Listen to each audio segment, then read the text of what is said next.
We should make a very clear distinction here that often when people are embittered and resentful and feel like they're victims, it's because really awful things have happened to them. Now, not always, but often.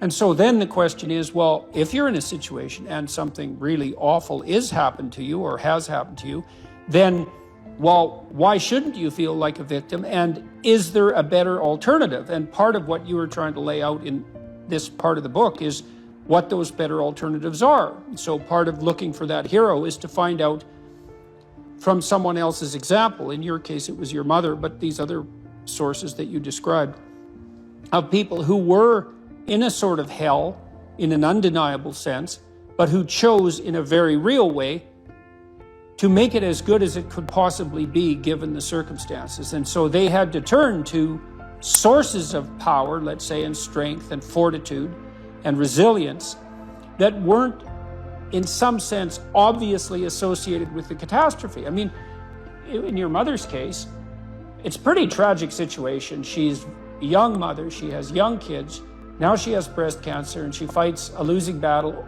over a period of 5 years. That's pretty bad. And then you have to ask yourself, given that that's obviously pretty bad, how is it even possible that someone could handle that with not only grace and courage, but the kind of grace and courage that leaves their children with an immovable sense of the ability to prevail in the face of the deepest adversity?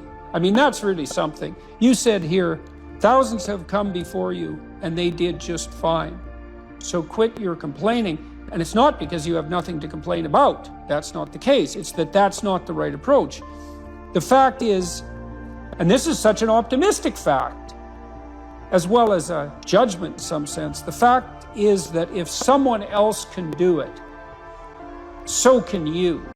And that's something, right? If you're reading about the great heroes in history, people who are in these terrible situations, and you see someone rise to the occasion, and then you can say, well, that was a person who did that, and I'm a person, and so maybe I have that capacity too, even though I don't know how to approach it. And then some of the rest of your book, much of the rest of your book, I would say in some sense is a guide to help people figure out how they could approach that. One of the things you point out first is, well, notice who you admire, and then maybe try consciously practicing becoming like that. When you see someone in the depths of genuine suffering, hopefully what you're trying to do is to throw a lifeline, and one possible lifeline is compassion.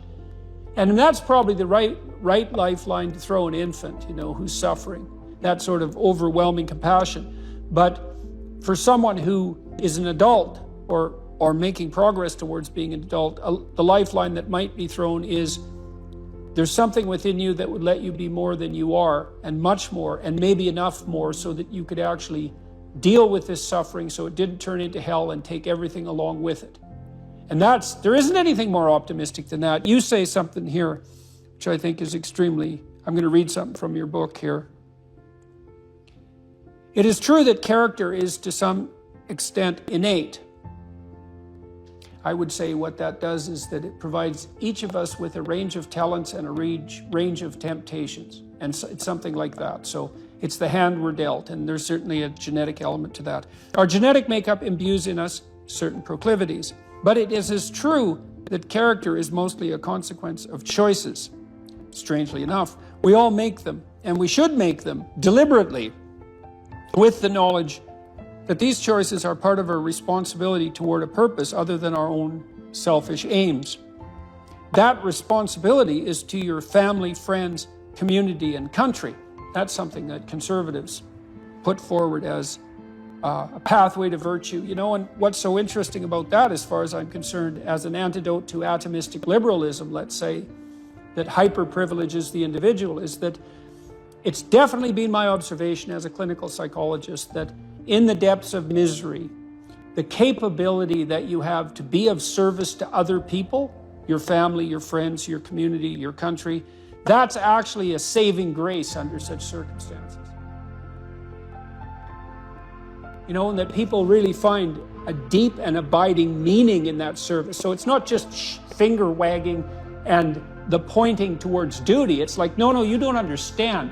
that if you're in desperate straits, if your life has fallen apart, if you're nihilistic and miserable, and maybe you have your bloody reasons, because maybe you do, that's still the case that if you step outside yourself and you try to make the lives of other people better, that's the best possible thing that you can do for yourself.